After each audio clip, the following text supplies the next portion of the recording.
there's something about vinyl that's very, very special to people. Vinyl, its importance and its longevity. Yeah, it's been here an awful long time, and vinyl from as long as you can remember, you could still play it now. It sounds as good as it did then if it's a clean copy. It's solid. It's got a substance to it. And the one thing about vinyl is it's stable, and it has the closest to this wide spectrum of sound. When you hear something on vinyl on the right system, not much compares to that outside of a live band, you know, or maybe a reel-to-reel tape, which you don't see now. I used to get a real kick out of it when I had the store. I would ask customers that came in the store that were heavily into vinyl, and if I knew they were married, I always used to ask them the question, if you had a choice between your vinyl and your wife, if the guy had to think about it for a second, I knew he had that sickness that I had. So it was always a little bit of a joke I used to play on people about the importance of their vinyl. But the vinyl experience, like I said, it's innate. You either have it or you don't. The whole experience of a record is not only the listening part of it, but the physical part of it, the jacket, the inner sleeve. People used to roll their joints on the album covers, and the experience of vinyl, it was always very, very special to me. And I still have that same feeling today. And I mean, I'm 66 years old, and I still have that same feeling about records that I had when I was 10 years old. So like I said, it's a certain type of thing that either you're born with or you're not, and there's a lot of people born with it. Hi, I'm Abigail Adams, and you are watching The Spin on Vinyl. I've invited some friends to share with you the significance and importance that music and vinyl has had on their lives. Enjoy. Hi, I'm Charlie Rapone, and you're watching The Spin on Vinyl.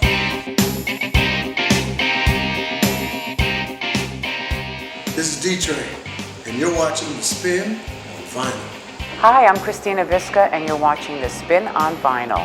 Hello, I'm Bobby Shaw, and you are watching The Spin on Vinyl. I'm Danny Krivit, and you're watching The Spin on Vinyl. Hey, my name is Louis Vega from Masters at Work, and you're watching Spin on Vinyl. Hi, I'm David DePino, and you're watching The Spin on Vinyl. Hi, I'm Marshall Jefferson, and you're watching The Spin on Vinyl. Hi, I'm Michelle Saunders, and you're watching The Spin on Vinyl. Hello, Tom Moulton here, and you're watching The Spin on Vinyl. Hey, what's up, y'all? This is Vin Rock from the legendary Naughty by Nature, and you're watching The Spin on Vinyl.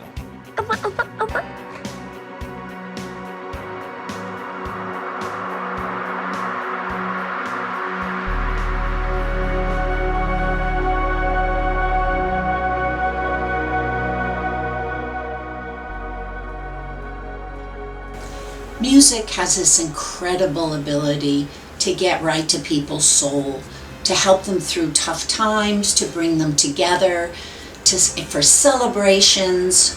What is so important is to remember during the 60s and 70s that music was vinyl recordings. There was so much going on. We had gay rights, civil rights, the Vietnamese War. We had social unrest, unemployment, poverty, and music has always had this incredible ability to lift up people. So the whole experience of either getting together with your friends to listen to 45s, or going to a club or a local bar and putting money in the jukebox would always have the experience for people to lift them up and take them to another place where they could let go of the problems, leave them behind, and really just immerse themselves in the lyrics and the music of the experience of actually listening to a record. I'm only alive when I'm around music. My life is music, and music just makes life wonderful. I don't know how else to describe it. Vinyl was so very important because people would actually buy records and spend hours listening to the poetry, the lyrics, the messages that artists like Joan Baez, Joni Mitchell, Bob Dylan, Crosby, Still and Nash, Nina Simone, Marvin Gaye. These were artists that were telling their story, their experience, sharing their emotional feelings through the lyrics and the melodies and the messaging in their song. And this was shared on vinyl records. They put him out to death. Oh, I woke in anger, so alone and misty. Like the 60s, it was such a music area. The Greenwich Village seemed like the center of where artists and musicians would gravitate, and it was a gay area, but that was, you didn't actually know about that until the Stonewall. By the time the Stonewall riots happened, my father, the owner of the Stonewall, was a friend of my father's, and said, "Hey, wake up. If you turn the place gay, you'll be charged admission overnight." And that was the fact. He did it, and he exchanged the restaurant for a disco, and I got my start DJing at 14. You know, gay was illegal until the riots happened. I had a hint of it with places like the Bonsoir, which ended up being Club Love, but it wasn't until Stonewall happened.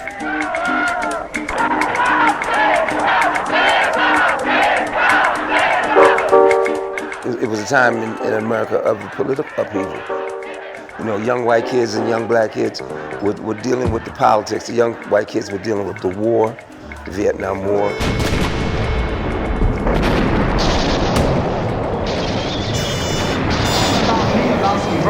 And all of you white boys are breaking your neck to get to Switzerland and Canada and London. I'm not going to help nobody get something my Negroes don't have. If I'm going to die, I'll die now, right here fighting you. If I'm going to die. How many roads must a man walk down before you call him a man?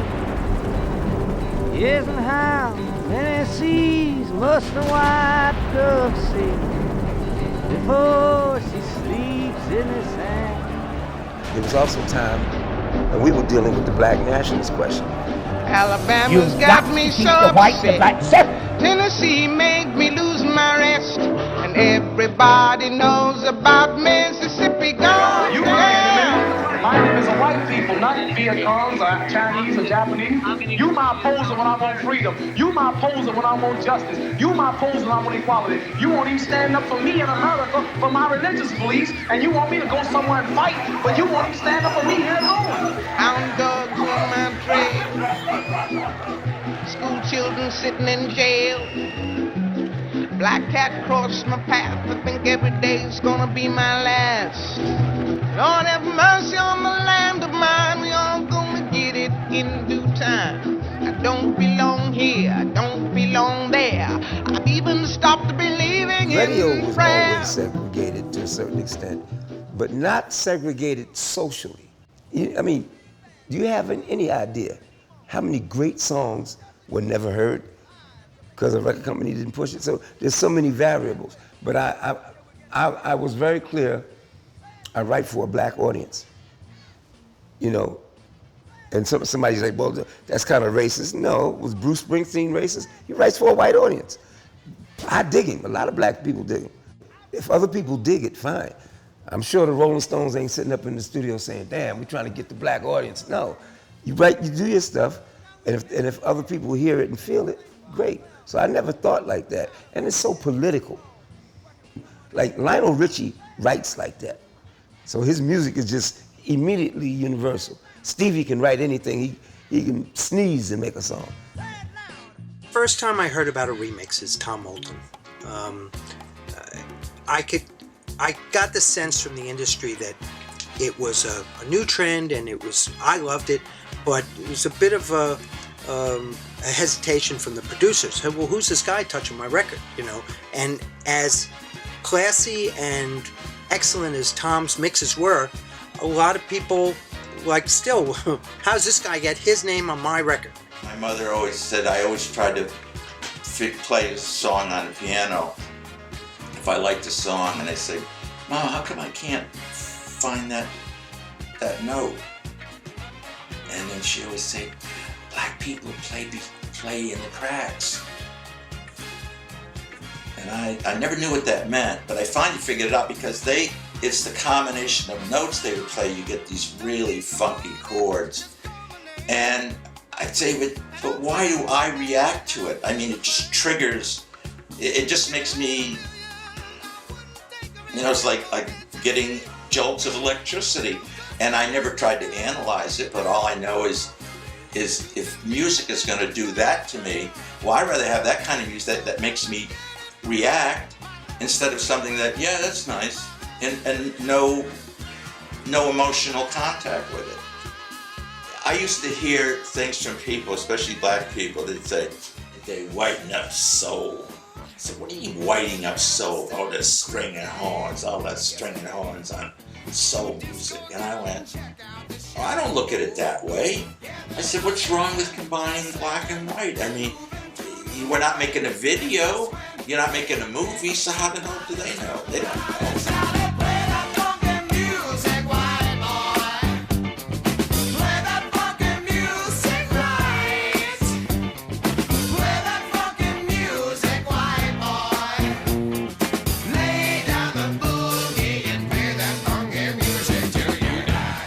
And I really got annoyed over that. I was really PO'd over it. And finally I said, okay. So I think subconsciously I had that in my mind. So I went back to Harry. I said, I want to do that song on this People's Choice acetate you gave me. He said, which one? I said, it's called Do It Any Way You Wanna. And I said, believe me, this is going to be the black record. Trust me. And nobody's going to say there's anything white about this song. Nobody. And so I went in there and I said I wanted this to be nasty and aggressive. And I said, Joe, there's nothing worse than get slapped or hit in the mouth and nothing to back it up with. I said, when you go whack, boom, boom, boom, that's like a steamroller rolling over you. I mean, that's what that song did to me. It got me so riled up. Played it for Gamble. I don't like that intro. I said, why don't you do it over Studio A? I said, no, I want to do it here. Well, I'll do it over Studio A. I did it over Studio A. And I hated it. And I said, Gamble, I really think you should rock this one. And they put it out. And that thing went so fast up the charts. So many people would call me, is this Tom Moulton? Yeah. Can you mix my record? I had to hear it first. Did you do it any way you want? Yeah. Can you make my bass sound like that? But everybody wanted that bass. I mean, it was so un-Philadelphia. And I'm saying to myself, okay, so it can be done.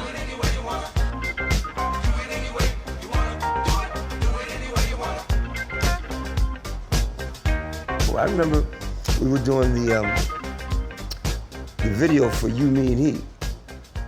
And I fought, because back then they didn't have black video directors. I fought to get one on. So we walk out for the first day of shooting. There's like 85% white people in the club, about 15% black. I said, no, come on, man.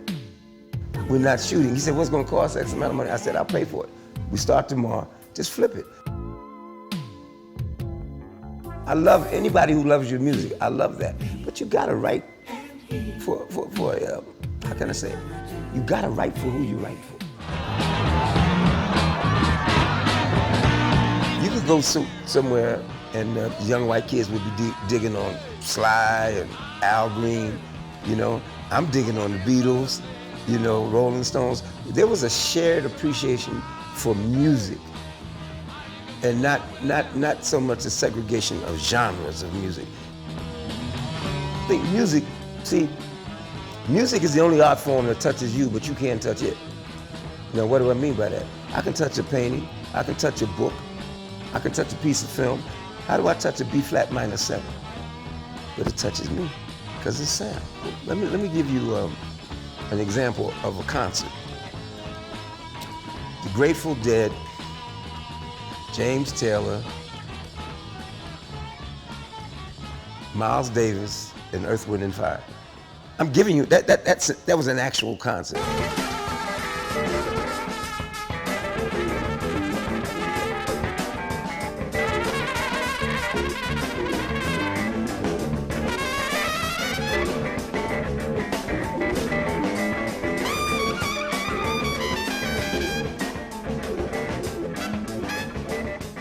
All this change in the society, and that led to the 70s that it was opening up to a much wider, like, more dance music than just pop music.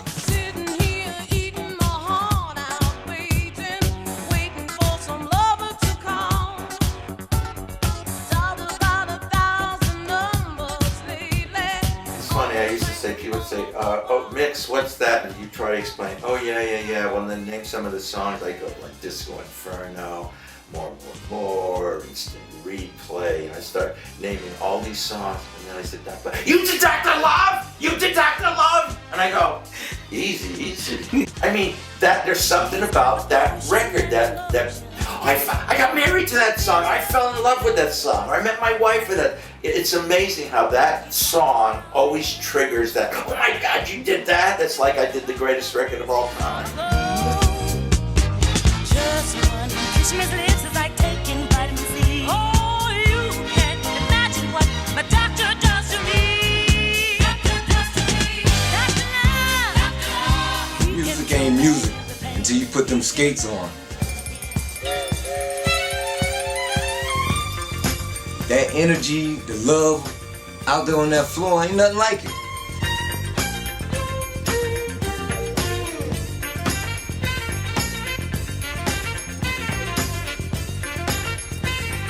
In the late 60s, roller skating was a segregated thing across the country.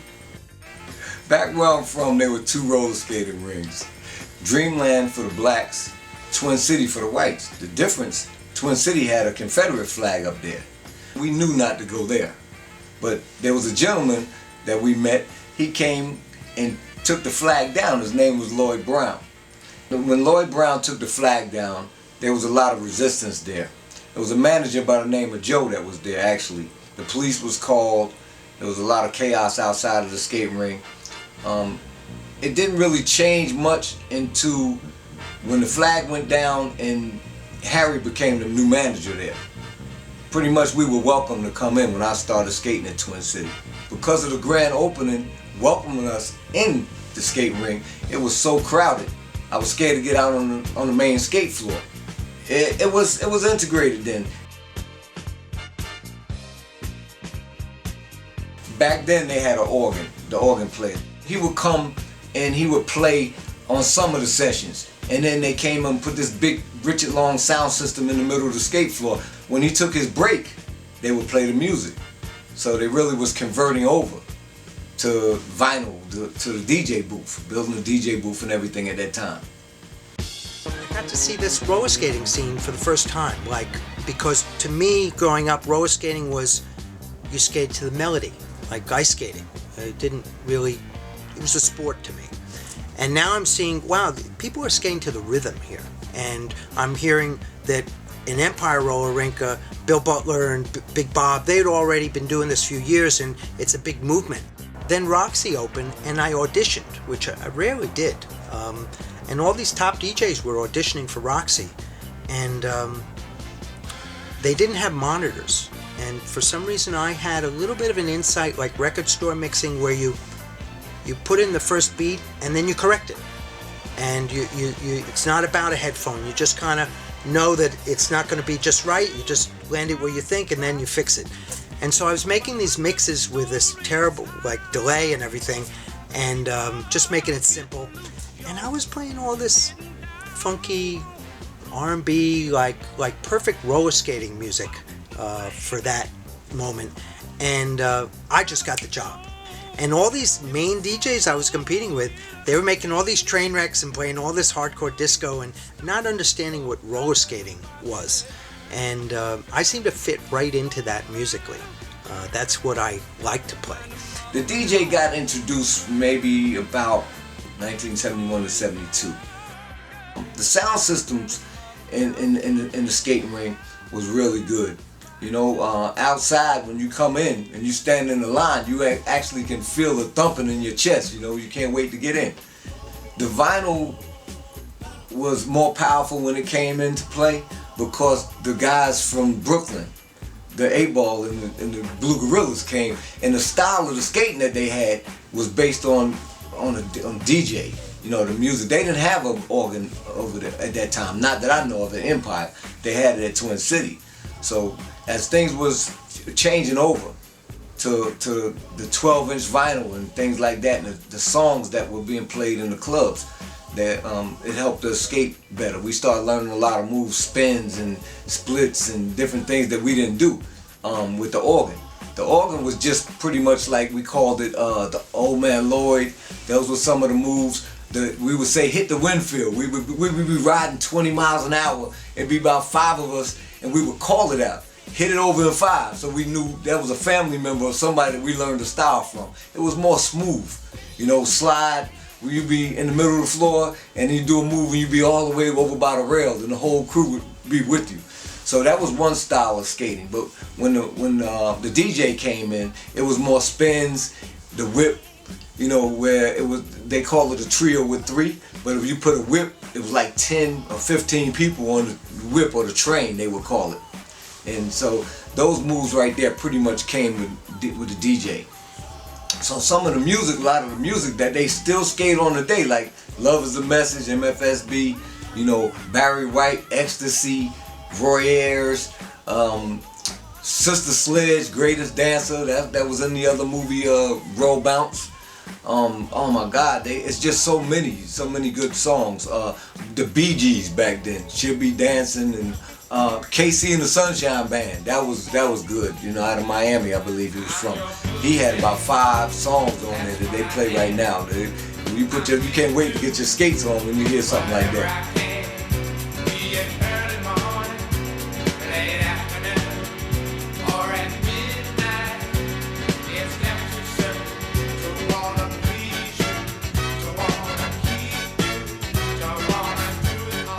Even though the word discotheque was around, this idea of discos and clubs was really a new concept.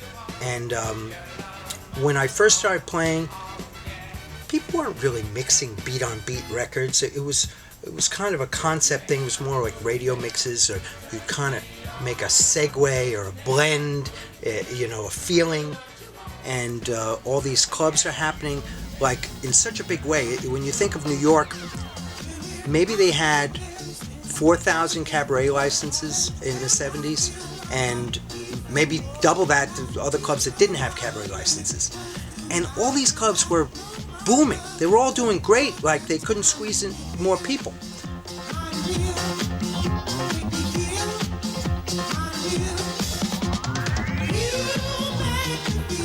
And I felt like this whole period, as that's rising and this disco name is getting all this kind of blown up credit, I felt a push back, even from myself. Like, I don't want to give it that status. It's a, you know, it's a reference, but you know, it's just that. I'm playing more than disco, and I started to see how the companies, where they were first naive, now they're like, how can we milk this to everything possible? You know, your rock band, yeah, you're doing good, but you do a disco record, you're going to sell double. And, you know, disco Mickey Mouse and disco classical and disco, you know, everything disco. You walk by stores and everything's got a disco soundtrack, you know, and it was very easy to see before this happened that it was an easy target to hate. It was just a target. You can attribute a little bit to the prejudice of, okay, this is a black, gay, you know, ethnic thing, but it had a little more to that. The problem had more to do than just that. That was an easy target. And the rock community was getting disenfranchised, and they really were this kind of white, upset, male industry that was like, you're messing with us, and here's all these reasons why you stink, Place I've ever seen in a ballpark in my life. This garbage of demolishing a record has turned into a fiasco. So when that Disco Sucks things happened, I kind of looked at it like, ooh, I guess this is destiny that was supposed to happen. But it was more than that. It was this anger. It was this Fahrenheit 451 kind of thing, like, ooh, this is bigger than just that. And so when it happened, I was a little amazed, but within a few weeks, I could see that, whoa, this took a toll. This really changed what people would accept. And you saw that everyone was running for, okay, what do we do instead of disco? We can't do disco anymore. And so it was like, well, there's punk and new wave happening. Let's go with that, or go with this. Rap, no, too early. Like they're not ready for that yet. Even though it was a little more bona fide than a few things. I would report my list every week to Record World, and Vince Aletti would say to me, instead of saying 12-inch this week, I want you to start saying disco disc. And then when the Disco Sucks thing happened, within like a week or two, he said, remember I said disco disc? Let's go back to 12-inch. So from that time until maybe 75, when house music came along, a little bit of a floundering around with clubs. They needed disco, but they couldn't. And so it's like freestyle, or all these different things they just try to go with. And then when house music came along, it's kind of this stripped down version of disco. We won't call it disco, but it's a little closer to what we need. And that kind of regenerated the club scene in a different way. The club experience in the 70s and 80s was so unique. It really gave people an opportunity to escape and commune together and forget about the world outside, which was very gritty and raw. There was a lot of poverty and unemployment. Many of the people were marginalized, gay, had been ostracized and felt alienated from their families. But the clubs provided that opportunity for people to recreate love and fellowship and community. And this was all driven by vinyl and DJs who were helping these people to escape the real world and create a message through the music and the lyrics and the beats and the melodies that the records were providing, that the DJs were spinning at these clubs. I had two reactions to club music. My first introduction, I felt it was too simple.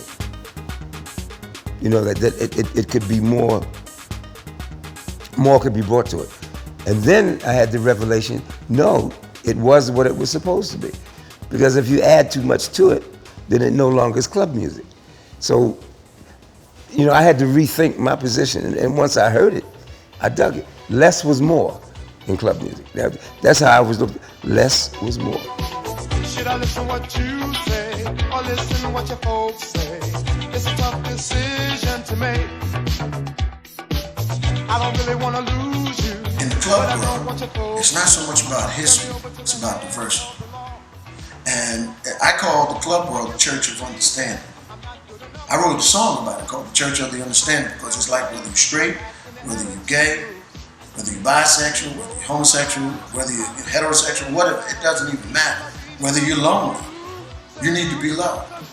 The only reason why you're here in the club tonight is to hear the music and to feel the love. That's it. Bottom line. There's no attachments, there's no strings, you don't have to give an offering. It's what it is. And it's giving your heart and feeling the love of life and music and the universe in your life. AIDS and HIV started to really hit the club scene in New York. It had already hit the whole scene in Los Angeles and San Francisco. By the time it started to affect the garage and affect that era of the mid-'80s, people, you didn't see them on the dance floor, and then you would say to another friend, oh, I haven't seen so-and-so, where is he? Oh, you didn't hear. He passed. Boom. And then the next week, boom. And the next week. Even Michael Brody, the owner of the garage, passed away a couple of months after the garage closed. So it did impact. It impacted me personally so much when I was doing Sound Factory Bar.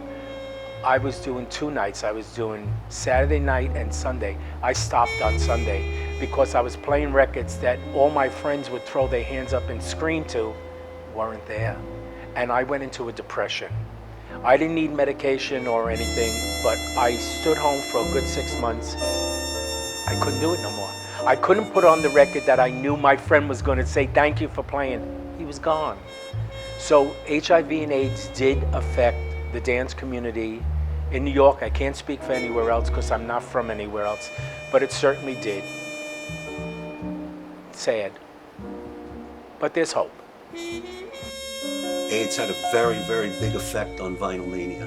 We not only catered to the gay community, we catered to the Paradise Garage community, Cary Funhouse community, Loft community. We catered to everybody. The devastation of AIDS was beyond belief. I mean, people were saying it was a government thing against the gay community.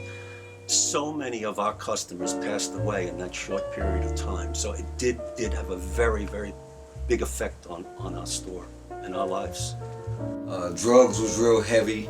That's one reason across the country, in our community, people didn't want to skate no more. A lot of people, even going out to the clubs and everything, they would go party at a house, a lot of house parties because drugs was there. They didn't want to do any activities like that. When that AIDS started popping up, it was deadly. We started losing a lot of brothers and a lot of sisters. They were getting sick. AIDS, acquired immune deficiency syndrome. No one with AIDS has been cured. AIDS is now the leading cause of death among young people in this Scientists do country. not know what causes the disease. The but they multi-millionaire strongly showman suspect it who is a played to virus. packed houses for nearly half a century died last night. Freddie Mercury died last night. Magic Johnson confirmed today that he has the AIDS virus. Because of he becomes a statistic.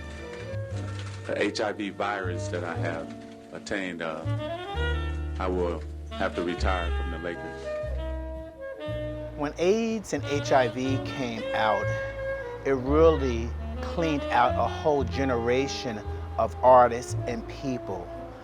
Actually, those folks who were mentors or could have been mentors to the next generation were lost because the disease just wiped out this whole generation. It actually wiped out the whole club scene, the club scene as I knew it.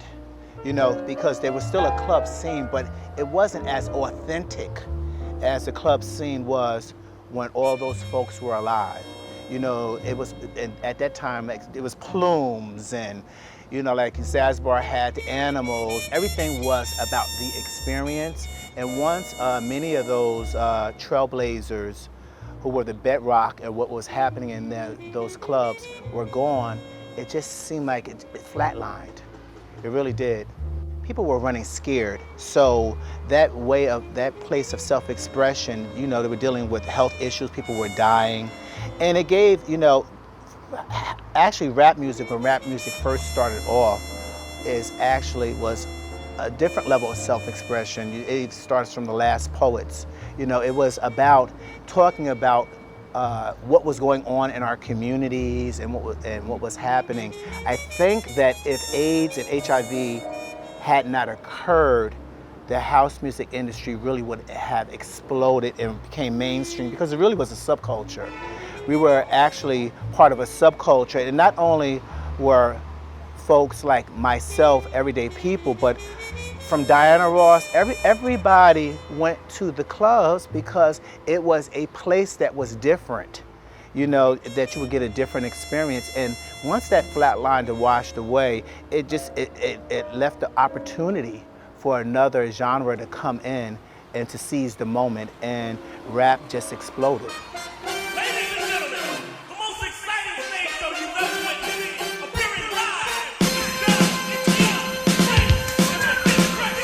Hip-hop was that savior, and it was that creative outlet that made you really appreciate your childhood and growing up, and it took you away from the fact that you were poor, basically. You would go up the block, people would be jump roping, the fire hydrants going, and there was this thing, like people used to break dance on cardboards and stuff like that. So it was like, to me back then, social, economics, it was a poor area, but it was rich in recreation. My initial, introduction to hip hop was through a guy named Mark Young, Lope. He was a breakdancer, but he used to listen to all of these mixtapes. So Sweet Slick and Slide, Dougie Fresh, all of these guys, like he used to have them on mixtapes, and that was my initial introduction. When it comes to sampling in hip hop, from what I remember it starting with the DJs, So Grandmaster Flash, all of your early DJs, they would DJ parties and they would run the breaks, which is the opening on the record, where the instrumental would play. So from there, DJs just started rotating the breaks and leaving the instrumental running so people could dance to that part of the record. And I think that was really the early parts of sampling. I like it. I need it. I need it. Oh, girl. I became the Darth Vader of sampling. Only because I was the only one I knew that was standing up saying, if you're gonna use my music, then you gotta pay me. Just like if I use your rap, I can't say that's my song, use your rap on top of my music and not pay you. So there was this attitude at the time because a lot of the cats were just glad to be sampled. No, I'm not trying to be glad, I'm trying to be paid. It'd be hypocritical of me to dog sampling when I was benefiting so wonderfully from sampling, starting with Biggie. Now, one thing I will say, and I want that on record, Puffy was the most straight up business cat I ever worked with in the hip hop community. Our deal was a page and a half. You get $1, I get 50 cents. And that's all it really is. You work out your percentage and your advancement, and that's it. But I'm not gonna let you use my music and then not credit me with using my music, nor would I use your rap without giving you credit. It was interesting, it was an interesting dichotomy for me because as I'm saying, what I also was saying about sampling was, y'all need to learn how to play. So you create your own music. I said, if you're gonna be a lawyer, you gotta know something about what? Law. If I wanna be a plumber, I gotta know something about plumbing. What makes you think you can call yourself a musician, but you don't need to know nothing about music? I rest my case.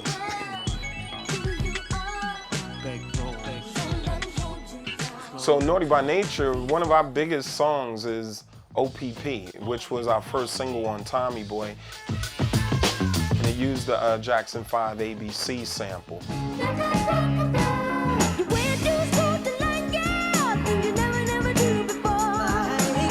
So KG produced the song and he produced, the beat. And when it came time for clearance, we had to go to Joe Bett.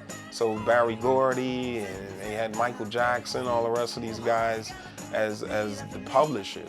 And it was at a time, I guess, late 80s, early 90s, where they were just beginning to get real aggressive with, rappers sampling records without giving credit. So we knew automatically we had to give credit and clear that sample. So thanks to Joe Bett for clearing that sample. And I believe they took about 85% of the song, but it's definitely been worth it. I mean, it's a classic. What would hip hop be without OPP? Get out with OPP, yeah, you know me. Get out with OPP, yeah, you know me. Get out with OPP, yeah, you know me. Who's down with OPP? Every line's on me. Get out with OPP, yeah, you know me. Get out with OPP. Record store experience in the 80s, especially between 80 and 85, and I point out that time because there was nothing else but vinyl, was an incredible experience of not only meeting people in the same place that you're in, but learning about music off of them and being influenced by people.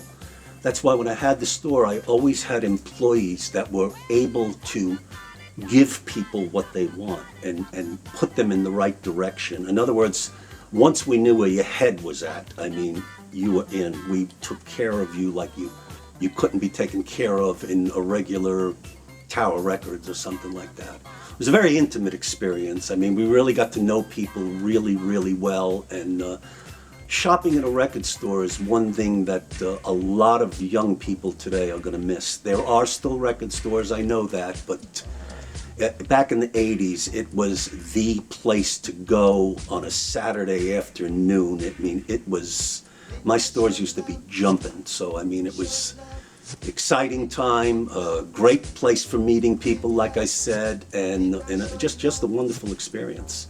Sort of on, I guess, what you compare it to a bookstore, but better because you could hear it rather than just read it. I mean, I had a really great collection of vinyl. I've even lent some big DJs, hard to find 12 inches that I've had.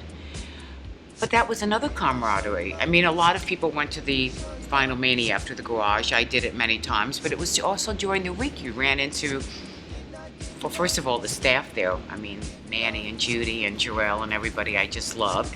And it was like a party in the record stores. I also used to go to Downtown Records with 26 and 6 with Albert Marrero and all those guys. So it was just, and they knew what you liked. You heard new music, but it was just social. Everything was social.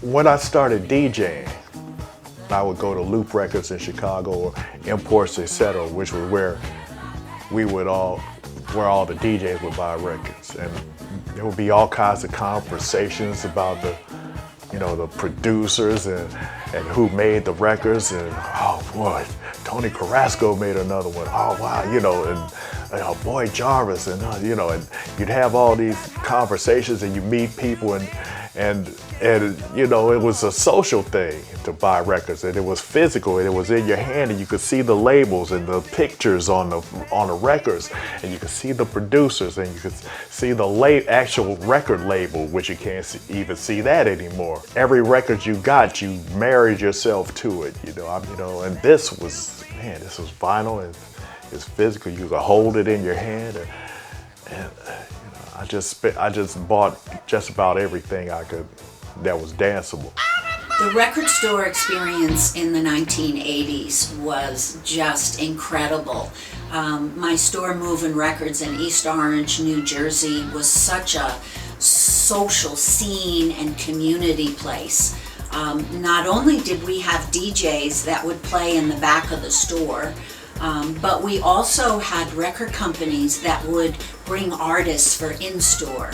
So I had groups like Queen Latifah, Naughty by Nature, LL Cool J, James Ingram, that would be brought by the record company to come to the store, and we would set up an opportunity for the people in the community to come in, purchase the record, get it autographed, and meet the artist. And this also was great for publicity and promotion for the artist, as well as for promotion for my record store.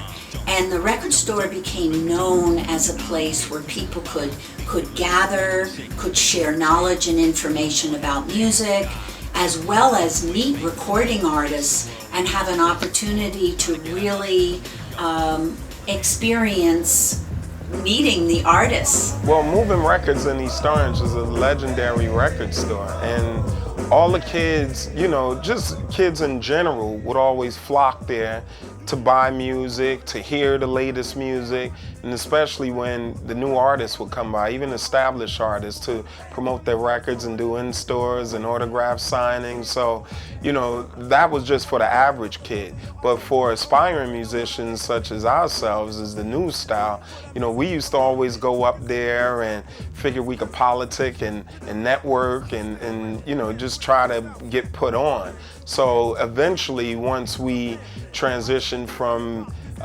new style, Too Naughty by Nature, and everything was official. And we got to do our first in-store and moving records. We were like, we definitely made it now.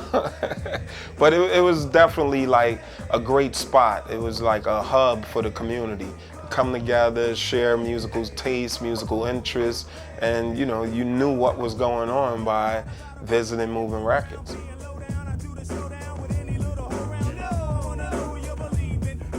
The change in technology over the years actually was the demise of record stores, and what used to be a thriving business in the 60s, 70s, and 80s suddenly became extinct.